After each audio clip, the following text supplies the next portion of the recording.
গলাই পেলাব তোমাৰ লগত মোৰ দুটামান কথা মোৰ তোৰ কেনেবাকৈ কথা পাতিব লগা আছে কোৱাহে পাতিম মানে দুখনমান চহী ল'ব লগা আছে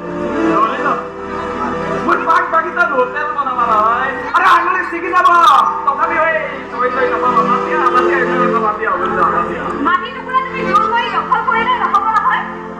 বাপেক পুতেকে কথা পাতি আছো দেই মাজত কাকো মাত মাতিবলৈ মানা কৰ দলিলখন মোৰ লগত আছে গতিকে তই চহী কৰিব লাগিবই দূৰ কৰি মাটি খালী কৰিবলৈ গ'লে বহুত কিবা কিবি আৰু এই যদি এইখন ঘৰত সোমাবলৈ মোৰ বাস কৰা অত্যাচাৰৰ দিনবোৰ মই পাহৰা নাই